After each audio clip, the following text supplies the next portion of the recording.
Could the 40-hour workday be coming to an end? Are we facing a labor revolution that will forever change the way we work? For decades, we have accepted the typical 9-to-5 schedule as an inevitable reality, a routine that defines the course of our lives.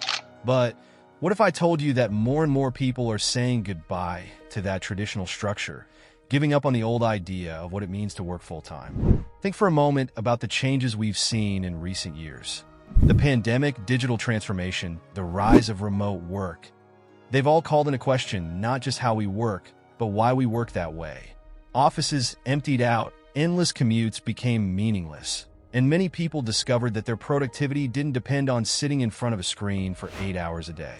So why are we still clinging to a work system that was designed over a century ago, in the industrial age? Now, this is not just a passing fad or an idea of a few dreamers. Companies around the world, from large corporations to small startups, are experimenting with 4-day work weeks, flexible schedules, and the interesting thing is that in many cases, the results have been better than expected. For a long time, we have believed that working hard and long hours was synonymous with success. However, more and more people are beginning to question that belief. After all, what's the point of having a good salary if you don't have time to enjoy it? It seems that younger generations are rethinking the work-life balance. They want to live longer, not work longer. Are we facing the end of the 40-hour workday? In this video, we're going to explore why more and more people are abandoning this old model of work. So stay tuned, because what you're about to discover could completely transform the way you view work and your life. In recent years, we have witnessed a remarkable phenomenon in the global labor market. Millions of people, from middle-class workers to senior executives, are leaving their jobs. This labor phenomenon has been variously called. The Great Quit of 2021 and 2022 saw millions of people leave their jobs, driven by burnout, the search for better opportunities, and the desire for a better work-life balance. In 2023, the focus shifted to a quiet quitting, where workers, instead of quitting, remained in their positions but reduced their effort to the minimum necessary to fulfill their obligations, without showing commitment or motivation, reflecting a growing discontent with the traditional work model.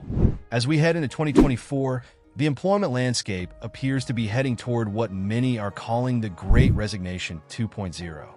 According to a survey, 48% of workers plan to look for a new job in the next year. So what is driving this phenomenon, and what factors have contributed to so many people making the decision to leave their jobs in unprecedented numbers? The Great Resignation, an unprecedented phenomenon. The Great Resignation, as this phenomenon is known, has been notably driven by Generation Z and Millennials. In 2021, more than 47 million American workers left their jobs, a record number at that time. This trend intensified in 2022, when more than 50 million people resigned, consolidating a massive phenomenon in the U.S. labor market. These resignations were not limited to a single sector, but affected diverse areas such as hospitality, retail, and health, where job fatigue and unmet salary expectations played a key role. In 2023, although the number of resignations was not as drastic, there was a new phenomenon known as quiet quitting. Instead of quitting, many employees chose to do only the minimum work necessary to keep their jobs, without committing themselves beyond what was essential. This behavior reflected a general discontent with working conditions, where employees felt they were not receiving sufficient compensation or recognition for their efforts, especially in the wake of the pandemic.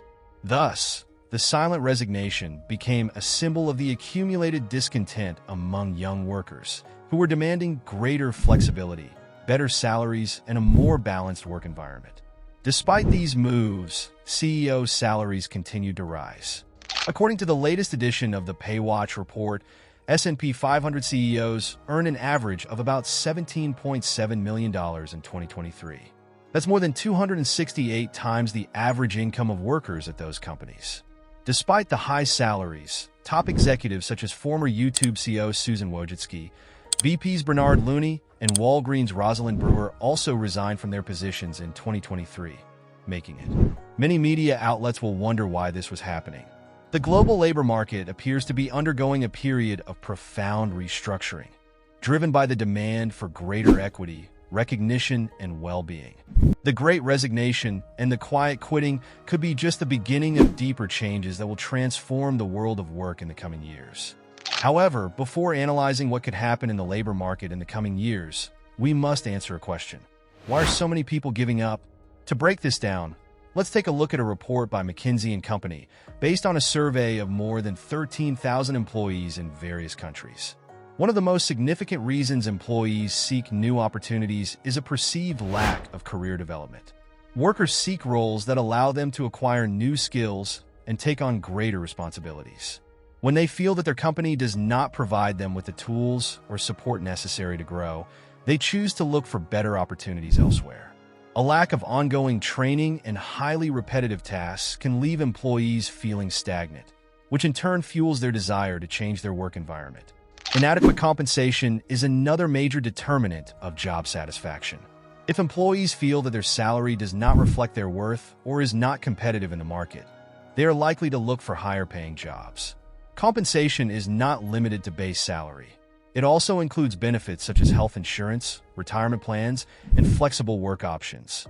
An attractive compensation package can be crucial to retaining talent, as employees value both financial compensation and personal well-being.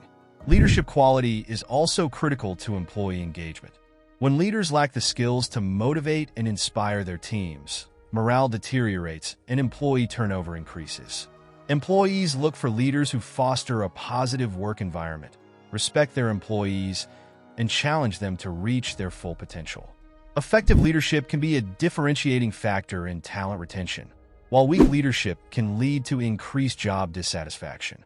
Employees want to feel that their work has purpose and contributes to a larger mission.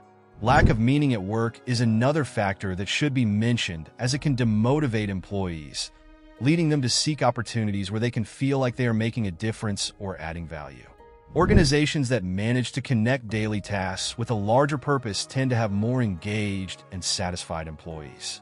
Unsustainable work demands, such as long hours and unrealistic expectations, can lead to burnout.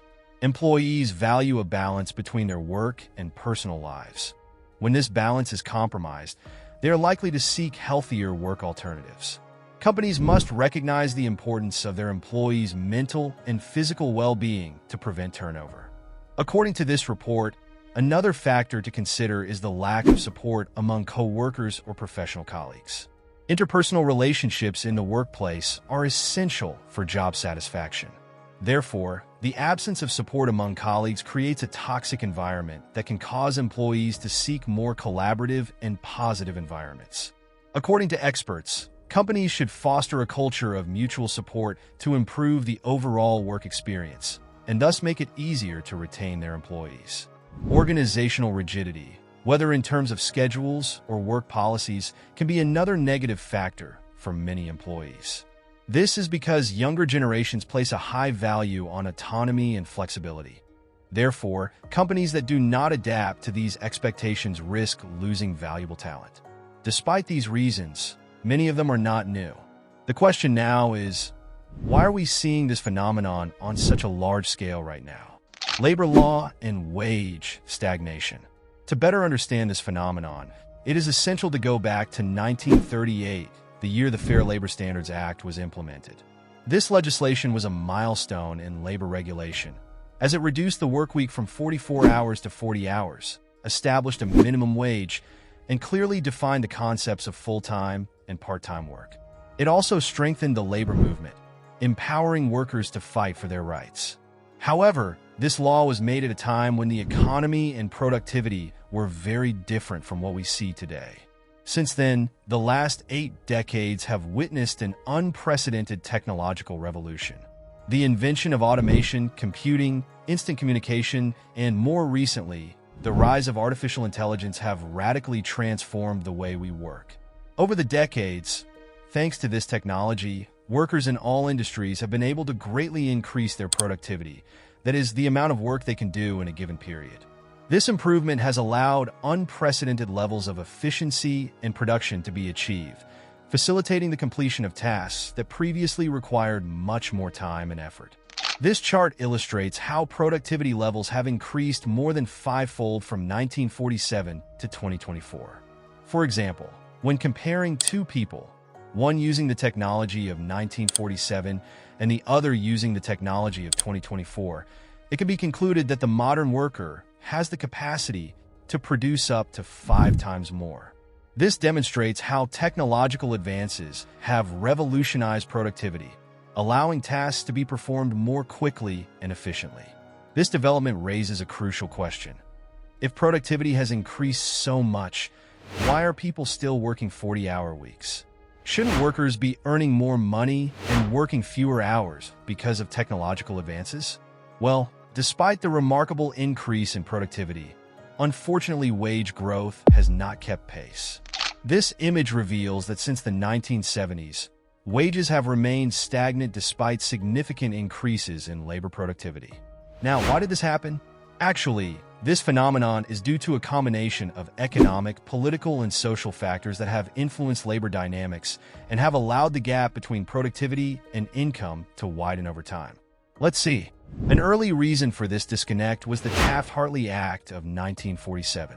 This legislation limited the power of unions, resulting in a decline in guild membership and weakening workers' ability to negotiate better wages and working conditions. Without strong representation, it became more difficult for employees to obtain significant raises, leaving many in a vulnerable position in an increasingly competitive labor market. The erosion of this organizational power has been a key factor in wage stagnation over the decades, contributing to the growing gap between productivity and income.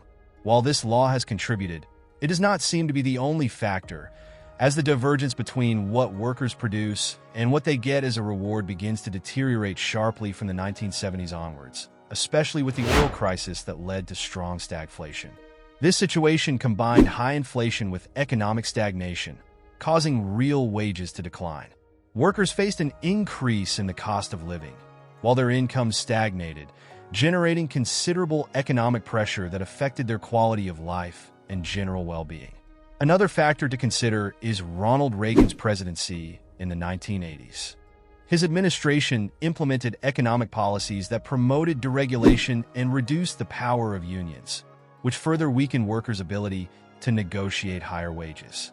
Reagan's policies, which focused on economic freedom and lower taxes for businesses, led to growing inequality. Although the economy boomed, the benefits were not distributed equitably, leaving many workers without the wage increase corresponding to their productivity, thus contributing to the wage stagnation that persists to this day. Added to this was globalization and free trade agreements in the 1990s, such as NAFTA, which included the United States, Canada, and Mexico. These agreements exposed American workers to fierce competition from countries with much lower wages. As a result, many companies began to move production overseas, leading to the loss of well-paying jobs in the United States and additional pressure on local wages. This created an environment where, despite increasing productivity, workers could not benefit from it. As we enter the new millennium, the rise of platforms like Uber and Lyft has transformed the way people make money. Many people have left their traditional 8-hour jobs in search of the flexibility that these platforms offer. However, this transition has led to a growing disconnect between productivity and income. While these jobs can generate immediate income, they often do not provide the wage protections and employment benefits that used to be common in traditional jobs. This shift has left many workers in a precarious situation, where the lack of stability translates into an even greater gap between their productivity and the income they actually earn. It seems that, taken together, all of these factors have created a labor system where, even though technology has made work more efficient, workers are earning less than they really should. All of this has led many workers to rethink their priorities and question the value of their jobs. The disconnect between productivity and wages, coupled with a lack of stability in new jobs, has left many feeling unfulfilled. This, coupled with the 2020 pandemic, has driven people to quit jobs that don't bring them happiness or purpose. Now, more than ever, they're seeking a work-life balance, prioritizing their mental health and overall well-being over the simple need to make money. So, as many move away from the 40-hour workday, we find ourselves at a tipping point. Job dissatisfaction and the search for a deeper purpose have led to a wave of resignations. But what comes next? Are companies ready to adapt to this new reality? Or, on the contrary, will we see a return to old practices that seek to retain employees at any cost? Uncertainty surrounds us, and we don't know what the future holds. The question is, how will the way we live and work change in the years to come? History is still being written,